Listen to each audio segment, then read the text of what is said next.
Hola, buenos días. Somos del Instituto de Estudios Superiores del Istmo de Tehuantepec. Alumnas del segundo semestre del Grupo B de la licenciatura de Médico Cirujano. Nuestro equipo está conformado por Alina Ibet, Alondra Yuxel, Yarubi Ramos, Ananel Hernández y su servidora Gianni Michel. Y nosotros les vamos a hablar sobre el tema del sistema urinario. Hablaremos del sistema urinario y sus funciones del sistema urinario. El sistema renal, a través de la formación de orina, cumple funciones muy importantes para mantener la homeostasis del organismo.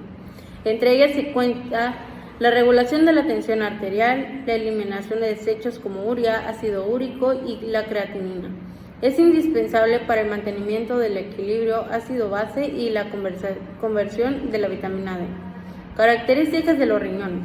Los riñones reciben el 25% del gasto cardíaco y se trata de órganos pareados con forma de frijol que se encuentran en ubicación retroperitoneal. Cada riñón tiene una región convexa y otra cóncava. Su estructura. Pues el riñón está estructurado por una cápsula, una corteza y una médula. La cápsula de cada riñón está cubierta por una cápsula de tejido conjuntivo y tejido adiposo perirenal. La corteza. Por debajo de la cápsula de tejido conjuntivo se encuentra la región denominada corteza renal. En la imagen que se logra apreciar es de un corte de riñón fresco. Se observa una coloración rojiza debido a que una mayor cantidad de sangre del 90 a 95% se encuentra aquí. Médula. Por debajo de la corteza, en la región interna, se encuentra la médula renal, que es más pálida porque la cantidad de sangre de esta región es menor, varía del 5 a 10%. Pirámides, columnas y lóbulos renales. Cada riñón tiene 8 a 18 pirámides, que son estructuras piramidales invertidas. La base de cada pirámide está formada por la corteza y la porción apical por la médula. El vértice de cada pirámide recibe el nombre de papila renal. Las columnas renales están formadas por tejido cortical, el cual rebasa los límites hacia la médula y flanquea las porciones laterales de las papilas renales. Lobulillos renales. Cada lóbulo se subdivide en lobulillos. Un lobulillo está formado por un rayo medular y el tejido cortical que lo rodea. La orina formada por cada nefrona fluye a través de los túbulos colectores hasta el área cribosa de la papila renal. Una vez que la orina llega allí, es recolectada por el cáliz menor asociado con cada papila renal. La nefrona es la unidad estructural y funcional del riñón. Cada nefrona está constituida por el glomérulo o corpúsculo renal, el túbulo contorneado proximal, el asa de Henle y el túbulo contorneado distal. Se estima que cada riñón tiene 2 millones de nefronas. El corpúsculo renal es una estructura con forma de esfera de 200 milímetros de diámetro que tiene dos polos claramente definidos, el vascular y el urinario. El corpúsculo renal está formado por la cápsula de Bowman, en cuyo interior se alojan los capilares glomerulares y el mensaje glomerular. Los capilares glomerulares, esta es una red especial, ya que se origina a partir de una arteriola aferente y después abandonada la red capilar a través de otra arteriola, que recibe el nombre de arteriola eferente fuera del corpúsculo. Barrera de filtración glomerular. La barrera de filtración glomerular está constituida por 3 componentes que se describen a continuación, de la porción interna a la porción externa. El mensaje glomerular está compuesto por las células mesangiales, intraglomerulares y su matriz extracelular. Las células mesangiales llevan a cabo procesos activos de endocitosis con el fin de mantener libre de desechos al glomérulo. El corpúsculo renal tiene 2 polos opuestos, el polo vascular, el sitio por el cual arriba y la abandona las arteriolas, y el polo urinario, que es el sitio donde la cápsula de Bowman se continúa con el túbulo contorneado proximal. El túbulo contorneado proximal es un tubo de trayecto tortuoso en el referente a su morfología. Está revestido por un epitelio cúbico simple con abundantes microvellosidades. El túbulo contorneado proximal recibe al filtrado glomerular u orina primaria. Es el sitio principal en el cual se reabsorben los productos útiles y el agua. El agua se absorbe porque estas células tienen una gran cantidad de bombas de sodio y potasio en la membrana. Por tanto, la absorción activa de sodio conlleva a la formación. El asa de Henle es un tubo en forma de U, es decir, tiene una parte descendente y otra ascendente. A su vez, cada parte presenta dos porciones, una gruesa y una delgada. La porción gruesa del asa de Henle está revestida por un epitelio cúbico simple, cúbico bajo, con microvellosidades mucho menos abundantes que en el túbulo contorneado proximal. La porción delgada está revestida por un epitelio plano simple. En esta porción de la nefrona se lleva a cabo el mecanismo multiplicador de contracorriente a través de la reabsorción de sales. Bueno, yo voy a hablar del túbulo contorneado distal. Primero les voy a hacer como que una muestra de todo el lóbulo renal. El lóbulo renal es la pirámide y la corteza, lo que estoy señalando. Bueno, la primera parte del lóbulo renal es el glomérulo, que es esta parte roja, y lo que lo encapsula es la cápsula de Bowman. Estos dos llevan el nombre de corpúsculo renal. Pero si estos más los túbulos ya se le conoce como la nefrona. La segunda estructura de esta sería el túbulo contorneado proximal. La tercera sería el túbulo recto proximal. La cuarta sería el asa de Henle. Acá todo lo estoy señalando en la diapositiva. Luego está el túbulo recto distal, que es esto, túbulo recto distal. Luego el túbulo contorneado distal. Y por último está el conducto colector. Bueno, el lóbulo renal se puede separar en dos regiones, el rayo medular y el laberinto cortical.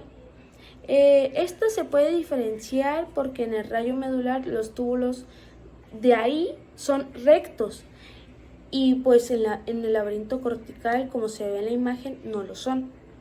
Bueno, pasemos a la siguiente. El túbulo contorneado distal está revestido por un epitelio cúbico simple con escasas microvellosidades. Una de sus funciones son la reabsorción del sodio, del cloro y del bicarbonato. También es recuperar el agua y sodio mediante el estímulo de la aldosterona. También se puede diferenciar entre el túbulo distal y el túbulo proximal por el tamaño. En el distal son más pequeños y las entradas de luz son regulares, como se puede ver acá, que está señalado con DC. Son más pequeños y las entradas son regulares. Y en el proximal son más grandes y las entradas de luz son irregulares, como se puede ver acá, que lo estoy señalando. Son grandes y irregulares sus entradas de luz. También está, luego vamos a hablar también de los túbulos colectores. Bueno, el túbulo contorneado distal drena al túbulo colector. Sin embargo, este último ya no es parte de la nefrona. Los túbulos colectores están revestidos por un epitelio cúbico simple que va creciendo conforme se adentra hacia la profundidad de la médula. Acá se puede ver los túbulos colectores, que es esto, que está señalado con la flecha roja, y pues acá está revestido por un epitelio cúbico simple. Bueno, en los túbulos colectores existen dos tipos de células. Son las células principales o células claras, que tienen un citoplasma claro y son más numerosas. También tienen un cirio primario, que acá se puede ver. El cirio primario son estas como que gusanitos, pero pues claramente no se llaman así, son los cirios primarios. Y también están las células intercalares o células oscuras, que son escasas y se intercalan con las claras, que acá se pueden ver que están con el asterisco. Estas son las células oscuras y pues las con el cirio primario son las claras. Bueno, ahora vamos a hablar de la red vascular. Como sabemos, cada riñón recibe una arteria renal, que es esta, la estoy señalando en la diapositiva.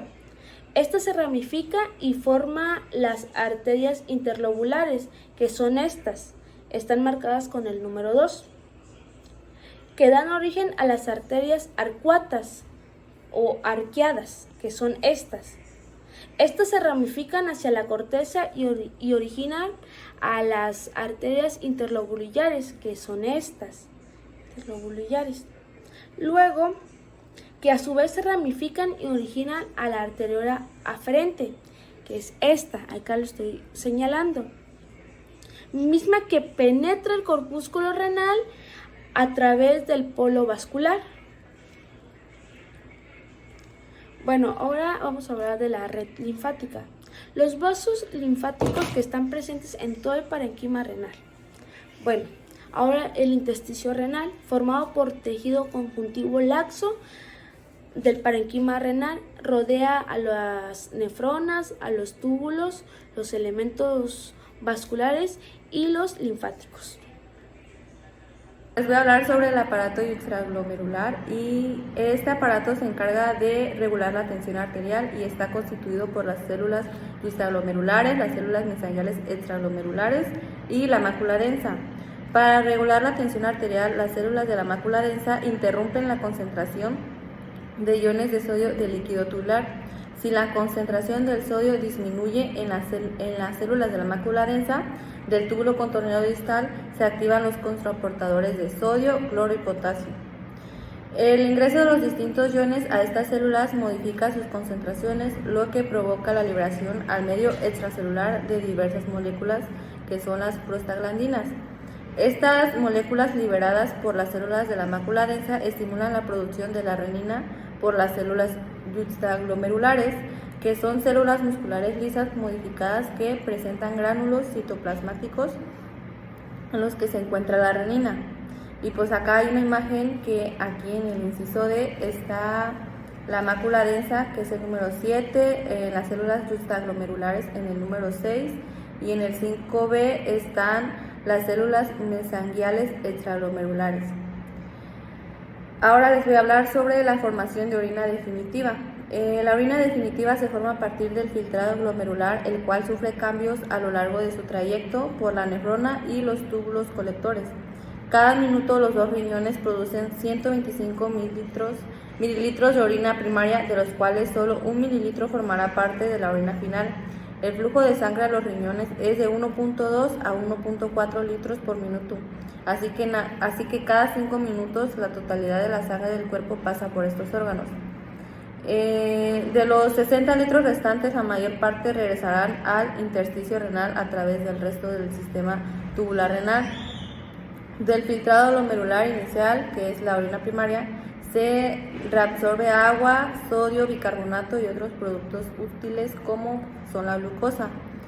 Las vías urinarias excretoras, una vez que la orina abandona la médula renal a través del área cribosa de la papila renal, ya no sufre modificaciones en su composición y es conducida fuera del cuerpo a través de las vías urinarias excretoras.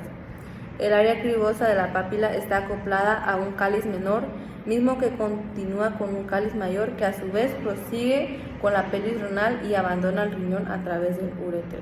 La pared está conformada por 3 capas, que son la mucosa, la muscular, la adventicia o la serosa. La mucosa es revestida por el urotelio, que es el epitelio transicional o globoso, y este epitelio es impermeable al agua y a las sales y se caracteriza por su gran capacidad de distenderse sin sufrir daños mecánicos. La muscular se caracteriza por la presencia de las capas del músculo liso, y la advitencia o serosa. La advitencia es el tejido conjuntivo laxo que se continúa con el tejido conjuntivo de las estructuras adyacentes.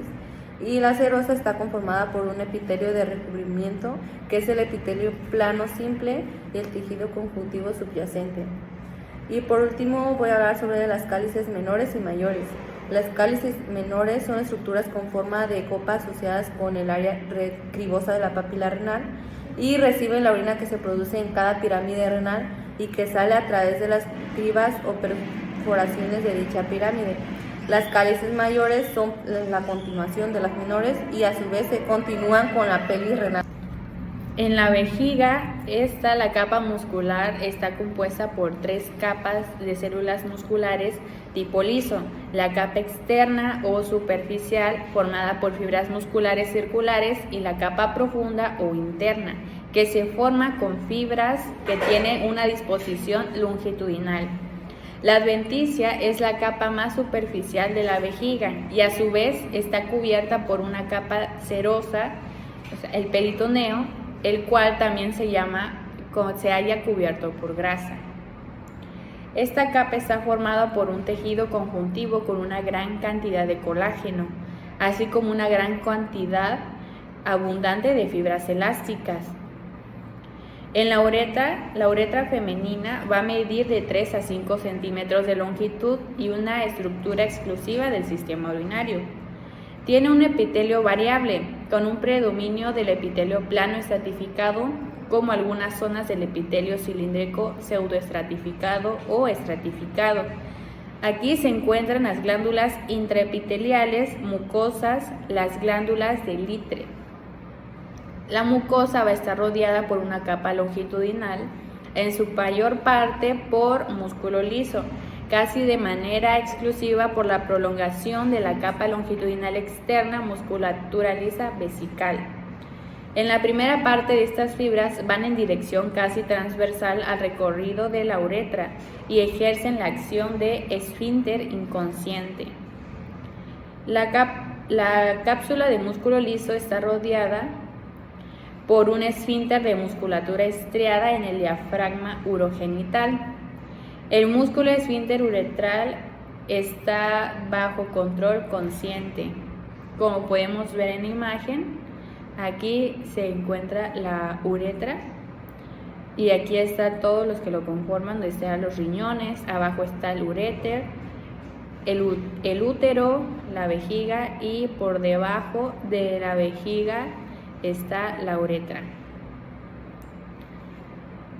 Bien, ahora en la uretra masculina.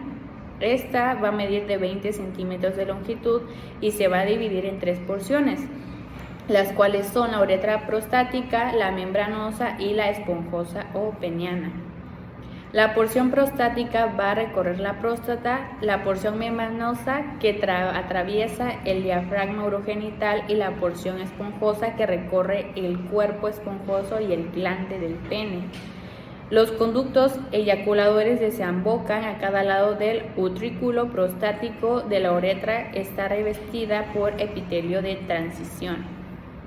En la porción prostática está revestida por urotelio, la membranosa por cilíndrico pseudoestratificado y la esponjosa por epitelio cilíndrico simple. En su porción terminal del plano estratificado hasta continuar con la epidermis. También la mucosa está rodeada por una capa de musculatura lisa, que es la continuación de la capa muscular longitudinalmente externa de la vejiga.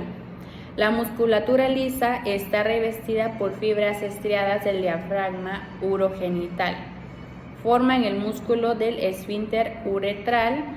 La porción membranosa del uretra se extiende desde la próstata hasta el bulbo del pene, atravesando el diafragma urogenital. Y la porción también esponjosa de la uretra recorre el pene rodeado por el cuerpo esponjoso de la uretra. Bueno, les diré la correlación clínica de la diabetes insípida. Aquí les presento a la nefrona. Esto se le conoce como cápsula de Bowman, túbulo contorneado proximal, asa de Henle, túbulo contorneado distal y túbulo colector. Aquí son células y solo señalé esta parte. Esto está dentro del riñón. ¿Qué pasa normalmente? Bueno, normalmente se filtra aquí la sangre, se va por acá y se secretan productos, se reabsorben productos y entre ellas se reabsorbe agua. Se reabsorbe agua por células de unos canales llamados acuapurinas. Naturalmente la célula tiene acuapurinas de tipo 4 y de tipo 3. Cuando hay una baja en la presión o incluso baja la osmolaridad, cuando está baja se sintetiza una hormona llamada ADH o también se llama antidiurética o vasopresina de arginina. Estas se secretan en estos lugares de aquí y nosotros tenemos la hipófisis o la glándula pituitaria. Aquí arriba tenemos los núcleos. Esto es el supraóptico o el paraventricular. Aquí se produce antidiurética ADH y se produce oxitocina. Y por medio de una proteína se va a pasar hasta la hipófisis posterior o neurohipófisis. Esta proteína se va a llamar neurofisina. Aquí se va a almacenar la antidiurética y la oxitocina. Estas son cadenas que se llaman nonapéptidos porque está conformado por 9 péptidos. Unos en forma de anillo y 3 de acá unidos por puentes de disulfuro y de glicina. Esa es la estructura de la antidiurética. Su nombre lo dice, antidiurética, lo que va a hacer es disminuir la diuresis, o sea, vas a orinar menos porque hay baja presión arterial y baja osmolaridad. Hay que subir la presión aumentando el volumen. Bueno, lo que tienes que hacer es sintetizar ADH. La ADH va a crear otra proteína de canal en la célula que va a ser la aquaporina de tipo 2. Esta va a permitir la reabsorción de agua se va a reabsorber agua y hay menos cantidad de orina. Por lo tanto, vamos a orinar poco y sale muy concentrada. O sea, también va a salir un poco amarilla. Hablamos de diabetes insípida, cuando hay una mala producción de ADH antidiurética. Si no hay hormona antidiurética, va a ocasionar que orinemos mucho porque no hay reabsorción de agua. Todo el agua está saliendo, por tanto vamos a orinar mucho y la orina va a salir diluida porque pues hay mucha agua, como lo acabo de comentar. A esto se refiere la diabetes insípida. Cuando hay mucha orina se le llama poliuria. Esto es porque no hay ADH. Bueno, ¿cuál es el tratamiento? Yo creo que se llama también diabetes porque en la diabetes hay 4 P's. Se refiere a la diabetes insípida. Cuando hay mucha orina se le llama poliuria.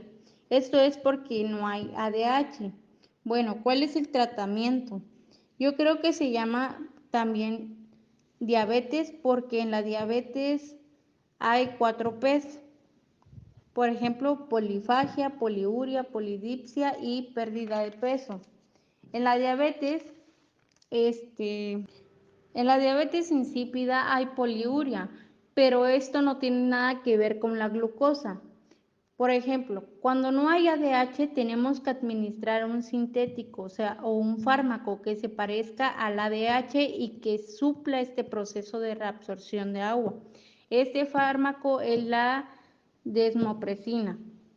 El punto de la hormona antidiurética pues es aumentar la presión arterial por todo este proceso.